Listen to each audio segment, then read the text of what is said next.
마르코복음은 전반기 여정, 갈릴리아의 여정과 예루살렘으로 향하는 후반기 여정을 이렇게 분리될 수가 있습니다.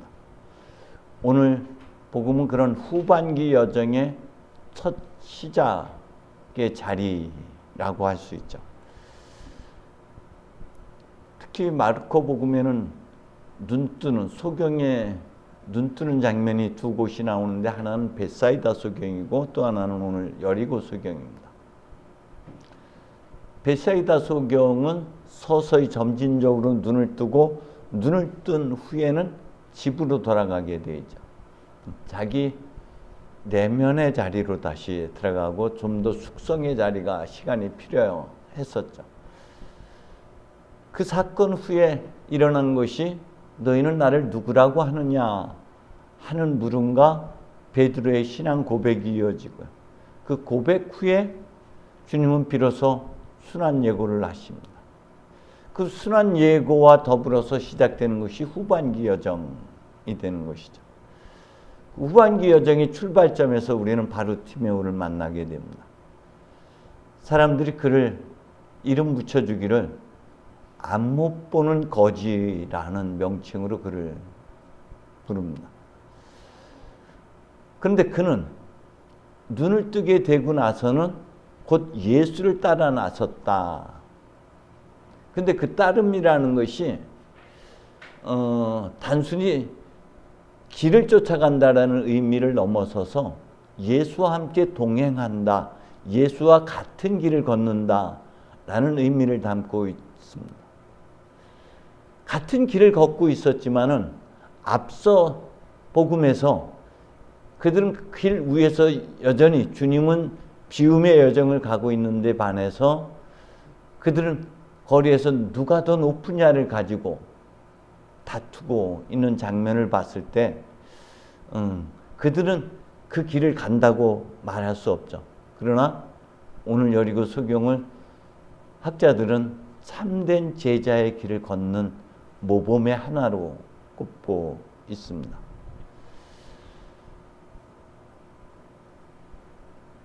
길가의 시력을 잃어버리고 다른 복음서, 다른 해석에 의하면은 공동 번역에서는 눈을 뜨게 해 주십시오라고 번역되고 있지만 다른 복음서에서 번역된 복음서에서는 다시 보게 해 주십시오.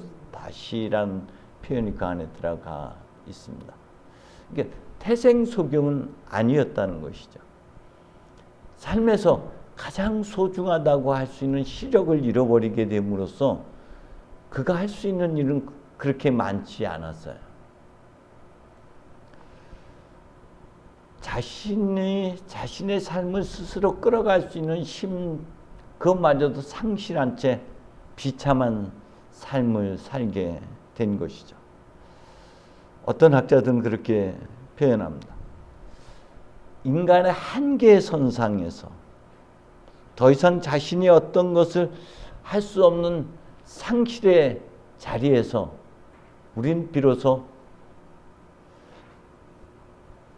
하나님을 찾게 되고 하나님 그런 시련과 고난의 자리를 통해서 우리를 당신에게로 이끌어 가신다라고 표현합니다.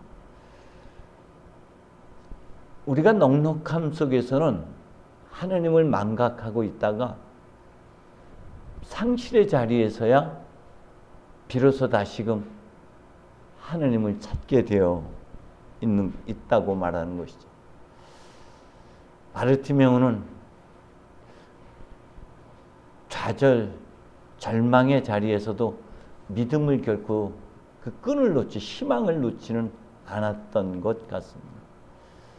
그는 예수에 대해서 소문으로 익히 알고 있었고 예수는 적어도 자신의 안못봄을 치료해 주시고 구원해 줄 분이라는 확신을 아마도 갖고 있었기 때문에 예수가 지나간다는 소리를 듣고는 벌떡 일어나서 다윗의 자손이여 너에게 자비를 베풀어 주십시오라고 크게 외칩니다. 사람들은 가로막습니다.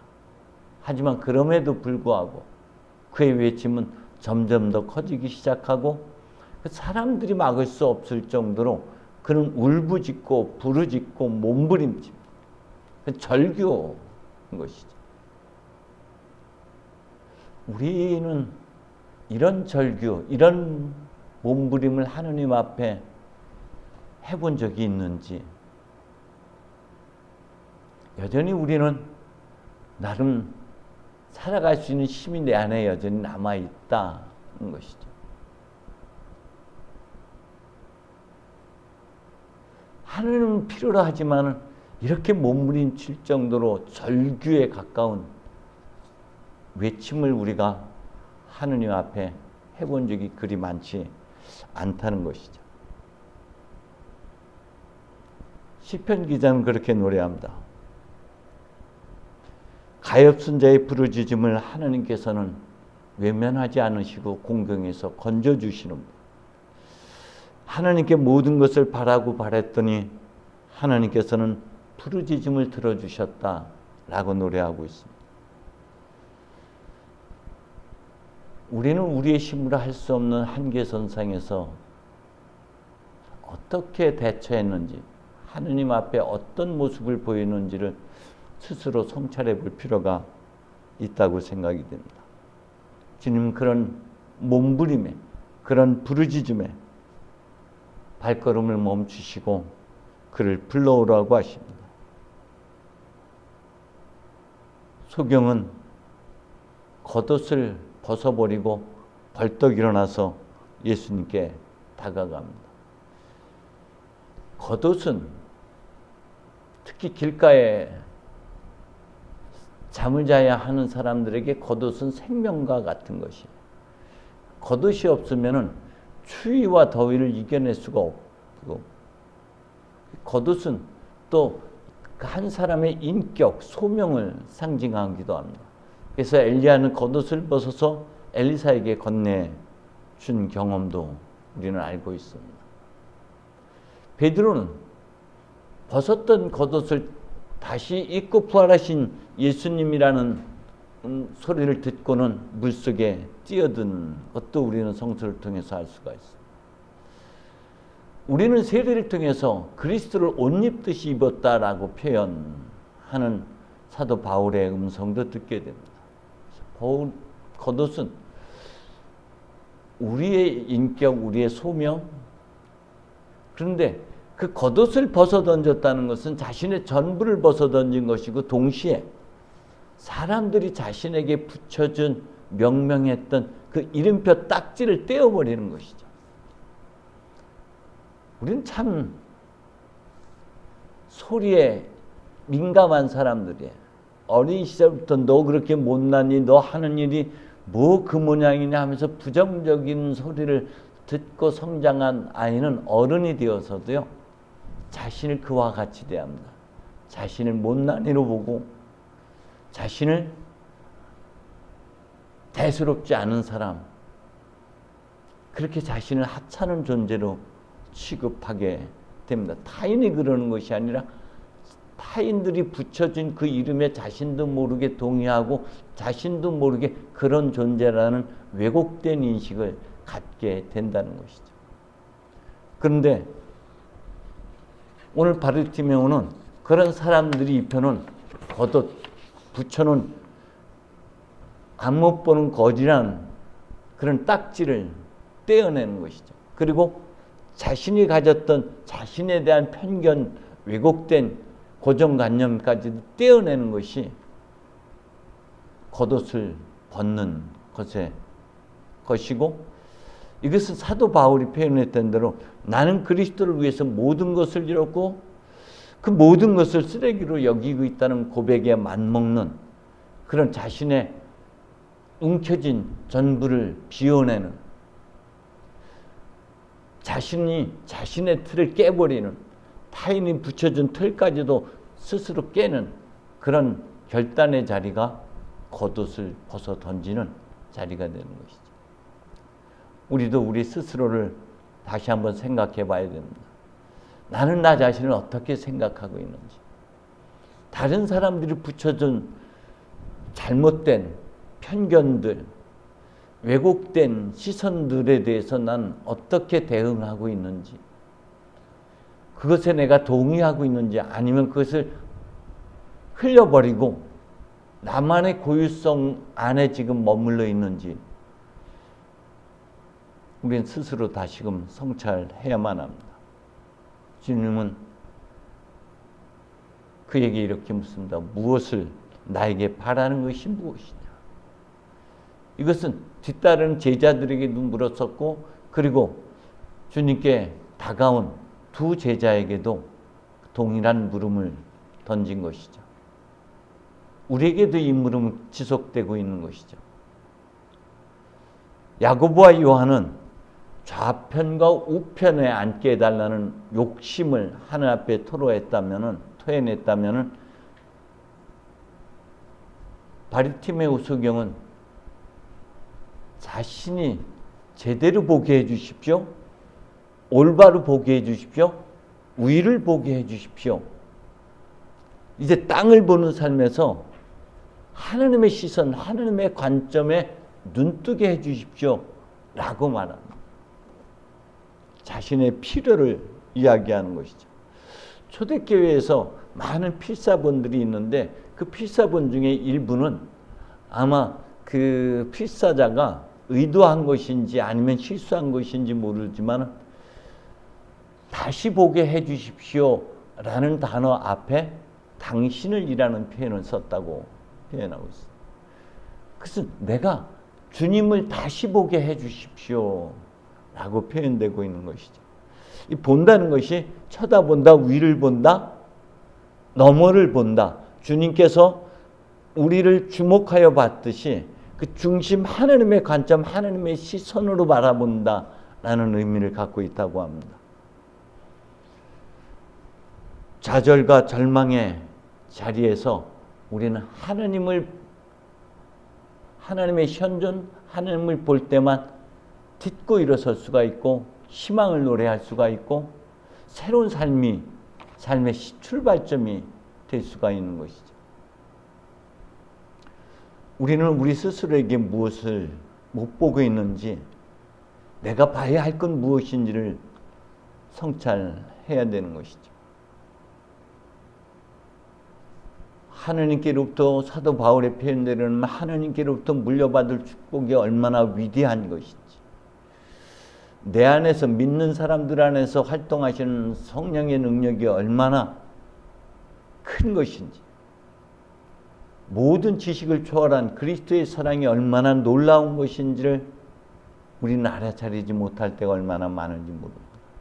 내가 갖고 있는 편협함, 내가 갖고 있는 고정관념 때문에 봐야 할 하나님, 오늘 욥기에서 욥이 고백했던 것처럼 소문을 듣던 하나님을 이제 비로소 보게 되었다. 로마서에서는 그렇게 표현하고 있죠. 하나님께 창조물을 통해서 당신의 보이지 않는 신성과 특성을 나타내 보이셨다라고 표현하고 있습니다. 그때 하나님의 현존은 두세 사람이 모여있는 그들 가운데 함께 하시겠다고 말씀하셨던 대로 우리는 모든 존재하는 창조물들을 통해서, 하늘을 나는 새를 통해서, 일기의 변화를 통해서, 자연의 계절의 변화를 통해서, 들에 핀 꽃들을 통해서 두세 사람이 모여있는 그들 삶의 모습들 속에서 하나님의 현존을 알아차려야 하는데, 내 틀인, 내가 갖고 있는 고정관념이 너무 두껍기 때문에 알아차리지 못할 때가 얼마나 많은지 몰라. 요즘 구절초가 저희 밭에 엄청나게 폈어요. 그 향내가 얼마나 짙은지.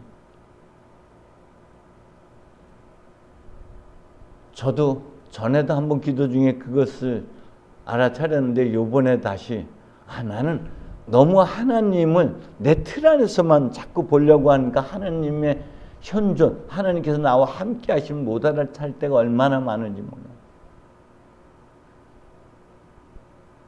제가 발톱의 무좀 때문에 특히 엄지발가락이 굉장히 고통스러웠던 적이 있었어요. 그런데 하나님께서 그것을 회복시켜 주셨거든요. 오른발가락은 아직은 미흡한 부분이 좀 남아있는 부분이 있지만은 요즘 다시 놓쳤던 기도를 다시 해요. 제 발 뒤꿈치에 그건 뭐라 그래요? 치눈. 그게 굉장히 커서 수술까지 했는데도 안 됐어요, 치료가. 근데 하나님께 기도하면서 하나님께서 그것을 아주 흔적도 없이 사라지게 해줘. 내 몸의 변화 속에서 하나님이 현존하고 있음을 수없이 많이 깨닫게 해주셨는데, 최근에도 제 신체의 변화 속에서 하나님의 현존을 나타내 보이고 있는데, 아, 하나님이셨구나, 하나님이시구나를 내가 고백하지 못할 때가 얼마나 많은지 몰라. 그리고 스스로가 자기 틀 안에서 걱정과 염려 속에 살 때가 참 많습니다. 그렇죠. 모든 일상에서 일어나는 그 모든 것 안에 하나님의 현존을 알아차릴 때 그것은 비범함이 되는 것이고, 그 하나님의 현존을 알아차림으로 우리 인생의 변화는 다시 새롭게 시작되는 것이죠.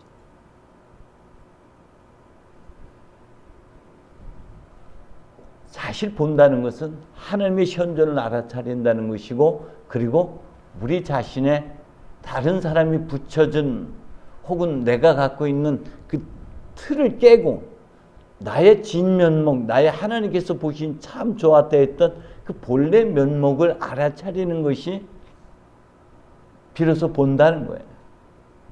밖에 있는 사물을 보는 것이 보는 거 아니라 그 모든 것 안에서 하나님을 볼 수 있고 하나님의 현존을 알아차리는 것이고, 내 삶의 모든 일상 속에서 함께 하시는 하나님을 깨닫는 것이고, 그리고 내가 얼마나 하늘 앞에 존귀하고 소중한 존재인지를 알아차리는 것이 눈뜸인 것이죠.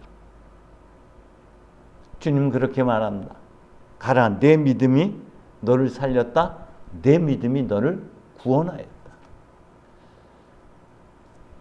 눈을 뜨게 해달라는, 내가 눈을 이제 뜨게 됐다라는 표현이 아니라 구원이라는 표현으로 주님은 말을 바꿔서 표현하고 있습니다. 다시 보게 되는, 하나님을 보게 되고, 욥이 하나님을 알아차림으로 소문을 듣던 하나님이 비로소 자기 삶에서 하나님이셨구나를 알아차리고 깨닫는 그 순간 그의 인생이 바뀌었던 것처럼, 바르티메오도 그 순간 하나님 안에서 자신의 인생이 뒤틀리고 바뀌는 경험을 하게 되는 것이죠. 이제 그는 너의 길을 가라는 거예요. 너만의 길. 가라. 나를 따르라는 것이 아니라 너만의 고유한 너의 길, 네가 너임을 알아차렸으니 너만의 길을 가라. 그것이 소명의 길이고, 그것이 비움의 길이고, 그것이 주님을 따름의 자리이고, 자신만의 고유한 본질을 회복해가는 여정의 길인 것이죠. 그가 주님을 따르는 함께 간다는 의미입니다. 같은 것을 보고 같이 느끼고 같이 하나님과 임마누엘의 하나님과 같이 동행한다라는 의미를 담고 있죠. 저와 여러분 이번 한 주간에도 내 일상의 삶 속에 현존하시는 하나님을 알아차리고, 그리고 그 하나님 안에서 나의 가치, 나의 하나님께서 보시니 참 좋았다 했던 존재의 본질을 회복하는 그런 은총의 시간이 되기를 간절히 소망합니다. 성부와 성자와 성령의 이름으로.